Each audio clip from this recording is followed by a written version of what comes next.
තමයි අපි චූටි මරගෙන ගිත්තේ. දැන් වෙලාව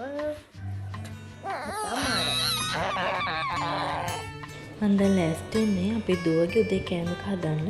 ඉතින් මේකට බිත්තරයක් ග්‍රේට් කරගත්තු අල සහ චීස් කෑල්ලක් මම ගන්නවා. ඉතින් ඉස්සලාම පෑන් එක ලිපේ තියලා මේ විදිහට අන්සෝල්ටඩ් බටර් ටිකක් දාලා ඒක රත් වෙනකොට අපි අර ග්‍රේට් කරගත්තු අල සහ බිත්තර එකට මිශ්‍ර කරලා මේ විදිහට පෑන් එකට දාගන්නවා. මගේ දුව චීස් වෙනම අතින් කන්න හරි අපි කවුන්ටර් හරි කැමති නෑ. ඉතින් මම මේ විදිහට කෑම එකේ උඩින්ම මේ විදිහට දාගන්නවා. ඉතින් මේ තියෙන්නේ මම එහෙම හදාගත්ත එයාගේ උදේ කෑම එක. ඉතින් අපි මේ හදාගන්න කෑම එක අපිට පුළුවන් බබාට ෆින්ගර් ෆුඩ් එකක් විදිහට දෙන්න. ඉතින් එයාට ෆින්ගර් ෆුඩ් එකක් විදිහට කෑල්ලක් දීලා ඊටු කෑල්ල අපිට පුළුවන් එයාට කවන්න. එතකොට එයාගේ අතේ තියෙන කිනුත් කන ගමන් අපි කවන එකත් කනවා.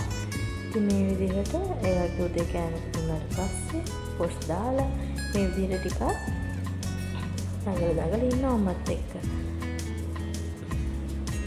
දැන් නම් නිදි මතේ. ඉතින් ටිකක් වෙලා ගියාට පස්සේ කිරි බීලා එයා මේ විදිහට නිදිය ගත්තා. එයා නිදිය ගන්න අතරතුරේ මම ටක් ගාලා දවල් කෑමක් හැදුවා. ඉතින් මම දවල්ට අකුණු කළ සම්බෝල හදලා චිකන් හදලා බෝන්චි තමයි හැදුවේ. ඉතින් බබා නිදිය අතරේ මම හස්බන්ඩ් ඔය කෑම කෑවා. ඉතින් ওই විදිහට අපේ උදේවරුව ගෙවුණා. දවල් වලට අපි කෑම කාලා බබාට කෑම කවලා එයාව නාවලා එයාත් එක්ක සෙල්ලම් කරලා ওই විදිහට මගේ දවල් වල ගෙවුණා.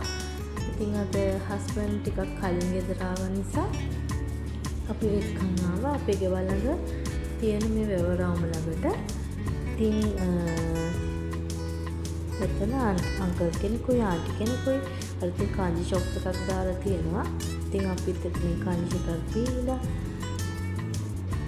වැවරාම ඉඳලා ටිකක් වෙලා ගෙදර ආවා. අපි ගෙනාවු පුංචි vlog එක මෙතනින් ඉවරයි. ඉතින් ඔයාලා හැමෝටම ගොඩාක් ස්තුතියි අපේ vlog එක බලුවට. අපි තාම subscribe කරලා නැත්නම් subscribe කරලා bell icon එක click කරගෙන යන්න අමතක කරන්න එපා. එහෙනම් ඔයාලා හැමෝම පරිස්සමින් සතුටින් ඉන්න. බුත් සරණයි ජෙසිලිටයි.